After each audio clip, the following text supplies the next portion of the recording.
Minecraft has lots of myths, but many of them untested. And today we're gonna jump in and try some of the craziest Minecraft myths, things you may not even know are real, to see if they really work. Looting works in your offhand. Oh, wait, what? Oh, so here is the myth, guys. The myth is that if you put looting in your offhand, and then you put a different weapon in your non-offhand, the looting carries over and you still get the looting enchantment. Apparently you can't do looting 500. Okay, or 5. Apparently looting 3 is all you can do. Now, this is gonna look a little bit weird, but we're gonna have our looting sword there and our crossbow here. Very strange setup, to be honest with you. I don't know about that. Put down a singular pig spawn egg. We're gonna go in survival mode, and then supposedly this myth states that if you kill this pig, the looting will still impact on this arrow. So let's give it a shot. Here we go. I don't know, is a bow and arrow the wrong weapon? I feel like it's actually... Oh, I guess you can still hold the sword. Okay, well, let's find out. Hey, come here. All right, here we go, here we go. Okay, well, it appears as though there are definitely 2 pieces of pork. I just don't know that's normal. We got 2. Now, the other question I had is, can you enchant your offhand? Like, can you actually enchant your hand? So if I type in enchant and then just LoverFella and then type in looting 3, is that gonna enchant my hand? Dang, I thought it would. All right, so I don't think that works.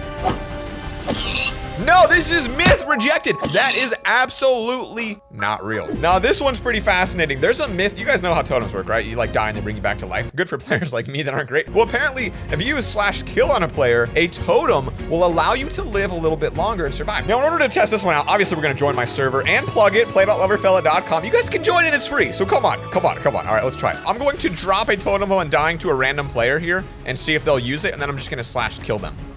Use it. Okay, he's not using it. I need you to use it, my friend. Please. Use it. What are you gentlemen doing? Use the totem. All right, so here's my mod, Georgia Burns. I'm gonna tell her to use it, and now we're gonna do /kill on her. She has no idea we're about to test this, and we're gonna see if she dies. Okay, well, obviously that didn't work very well. It was pretty easy to test. Now, this next myth states that iron golems cannot take fall damage. Now, that's pretty interesting and a little bit sadistic on how we gotta test this one. We're gonna need to build a tower and drop an iron golem and see what happens. I'll be honest with you, you would think logically that an iron golem would take extra fall damage given the massive size of these creatures, but hey, I don't know. We ain't taking no chances, by the way, on this one. I am going literally to the moon. I'm gonna go up as high as possible because I will make sure we have a true solid answer today. You think this is high enough? No. I'll keep going. All right, I feel like we are literally in the clouds. So here we are, about as high as you can get. We're gonna make ourselves an iron golem. So before we drop this, my thought is it's probably gonna die. Like, I don't know why this specific mob wouldn't take fall damage. I think the rest do, so. All right, buddy, are you ready to die? Are you ready? This is you if you don't subscribe to my channel. I hope he dies. I hope you guys die. All right, anyway, here we go. Here we go. I swear if I miss. Bro, oh no, he hit the land, he hit the water. I thought I missed. By 1 block, he actually survived and seemed to take 0 fall damage. I'm actually really disappointed that that actually seemed to have worked. Why didn't he take damage? Apparently, they don't take fall damage. I don't know how that's useful to you, but now you know. Now, a rather sad myth that exists is that bumblebees in Minecraft are attracted to wither roses, except the roses kill them. So we will do what's only natural and just transform this entire building, or this entire ground, into just pure wither roses. I feel like that's the safest move here. Well, that obviously did not seem to... Oh, well, there's a couple here. All right, we got some down here. Now let's spawn in some bees and see if they start zipping around and just sucking up to the little bees. I don't even know what I just said. I mean, they definitely appear... they definitely appear to be pulled towards them. Stop it. Bees are gonna die. Oh, that one just fell. I mean, it definitely looks like they're making a beeline towards those wither roses. Do you guys like to, you know, store mobs inside of a cage and literally never let them see the light of day? Because I do, and sometimes they escape. So this is a myth that shows maybe one way to keep them in their cages easier. And you don't have their required food type, just take a flint. The myth is that fire forces mobs to move in a certain direction, so we will actually be able to really force them back into their cages a lot easier. So let's just pretend for a moment in this scenario, maybe you're roaming Atwood. You got a couple donkeys and they get away. You're scared and you need to get them back in their cage. Do they actually run away from fire? We'll say that we want them to fall right here. So let's try to see if we can get them to run that direction with fire. Roman Atwood places some, oh, they just burnt, okay, well. Okay, I'm just be honest, if you're roaming Atwood and you got donkeys, maybe don't do this one in real life. That's not the move, but definitely the first test is not particularly good. Maybe pigs are smarter than donkeys. We'll try to get him inside of this hole right here and drown him in the glacial water. So we'll put a little row of fire right here and see what he does. Hey, buddy, how you doing? Yeah, you're running.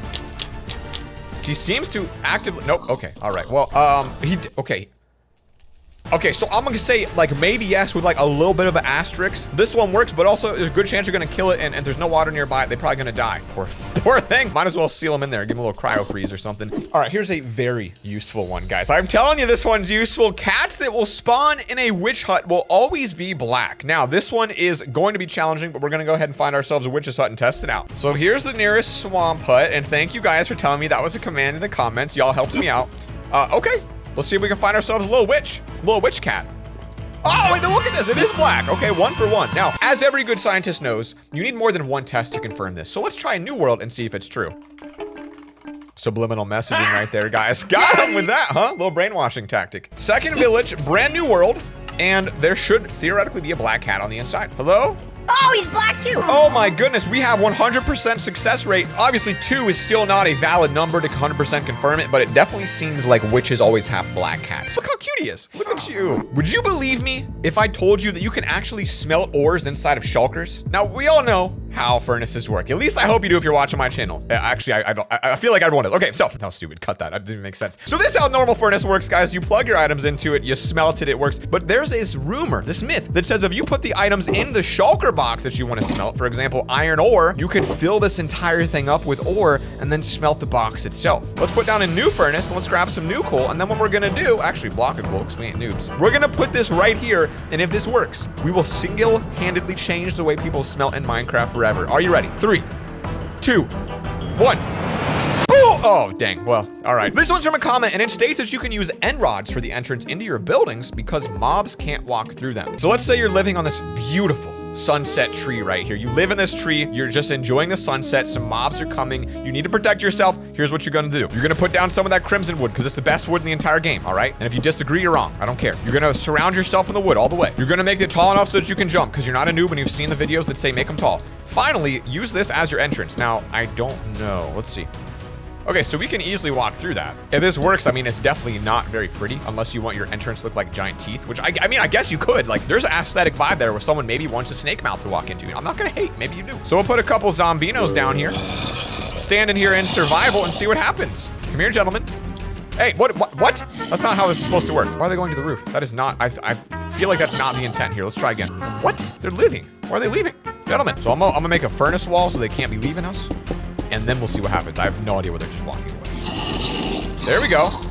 Okay, I expected as much. The little babies can make it through, but it seems like the big boys can't. You're invincible, brother. You're literally invincible. Stop it. Do you know who I am? I'm LoverFella. Bro, chill. Chill, boys. Chill. Okay, well, I died, but it does work as long as it's not a baby monster. What I'm about to show you is one of the most overpowered things you've ever seen in your entire life. This myth claims that a ghast and a blaze in the nether can light your campfire for you, which means you don't gotta bring a flint and steel to the nether to light a fire if you ever are in that situation. All right, let's put you guys in a situation, all right? You're Jeff Bezos. You're out here in the middle of your private island. You're chilling, and you make a campfire. Oh no, the campfire is out. What are you gonna do? Jeff Bezos, you're gonna hire someone to do it, but maybe you're feeling a little bit risky today. Instead, you're gonna get a couple blazes. Again, playing Jeff Bezos here, realistic. Now, the challenge, of course, would be to get them to actually shoot the fire and not kill me, which seems difficult. So we're gonna cower in fear like a baby. Oh, it worked! And it actually made it a soul campfire. Okay. Blazes work. Do ghasts? I don't know, let's find out. All right, new scenario, you're Bill Gates. You walk out to your new private island that's better than Jeff Bezos's, and you're like, yo, what do I do? I'm gonna get a gas, because I'm Bill Gates. Pop down a couple G's. Listen to the sound of them making a noise. All right, anyway, here we are with the gas. Let's see what happens. Okay, well, tough to say, considering that it literally blew the entire campfire up. How are they literally hitting everything but the campfire? How is this possible? Okay, I died. I feel like maybe the gassed one maybe is not the play. Now, here's one that I know you're curious about, okay? I know because I can read your mind. We're on the same wavelength. This comment states, if you build another portal over an end portal and activate both of them, the nether portal gets bugged. And it looks very cursed. I love a good curse block as much as the next person. So here we go, folks, getting her all set up here. Plop down these bad boys, and here's where it gets a little bit interesting. You're gonna place another portal in the center, but as you guys know, the nether portal doesn't actually need corners. Very interesting. We'll make ours a little bit taller than normal. Sometimes I do this to make up for the fact that I'm 5'6", so I like to compensate by taller nether portals. Okay, so I guess, I don't know what we light first. Like, does it matter? I guess we'll do nether portal first, and then this. What? Bro, this has gotta be a joke, right? Come on now. I placed that one wrong. No! How to light up an portal. Okay, we are ready to go. It took me a little bit, but we got it. So here comes the test. 3, 2, 1. Let's see what happens. Oh, it just breaks the portal. Oh my gosh, I was ready for something super cursed and that's it. That's all it does. I wanted like a new dimension. It just literally does nothing special. Okay, now what if we were to like relight this? So I can break these in creative mode. Then I can put this back in and then relight it. I mean, what if we intersect it? I mean, that's really the question here.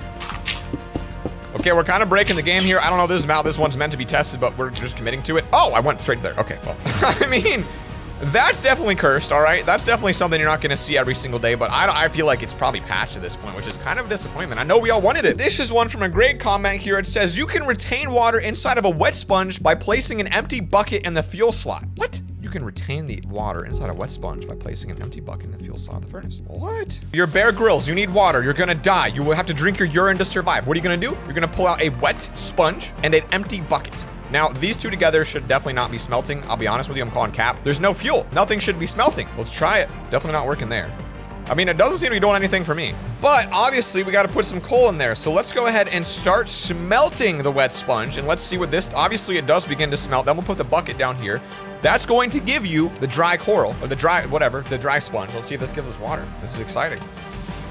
No, it actually works. Look at that. You get the sponge and you get water. Wow. How is that useful? I mean, that's a party trick. You tell someone like, yo, let me get water out of the sponge. I would never believe that you could do that. How about this myth that states that campfires don't need fuel for cooking, which means you could cook all your food without any charcoal. I'm pretty sure I've never actually cooked on a campfire, so I don't know, to be honest with you. Like, why would anyone do that? It's not very efficient, but let's see. Maybe you get rid of your furnace room and you just pop down a bunch of raw meat. Yeah, I mean, theoretically, I mean, if you don't have coal and you need to cook some food, this actually is not too bad. I don't do it. I thought it was more of an aesthetic thing, but I guess you could do this. You know, how quick is it? I don't think it's quicker than a furnace. It doesn't seem to be very fast. I mean, the problem is you got them smoke particles in your face, which I'm not a big fan of, all right? If you're gonna like massively upscale this and start like pumping out the meat there. Second problem is they shoot out to the side. I don't know if you could automate this. Like, could you put a hopper above this and have the hopper spew raw meat onto it?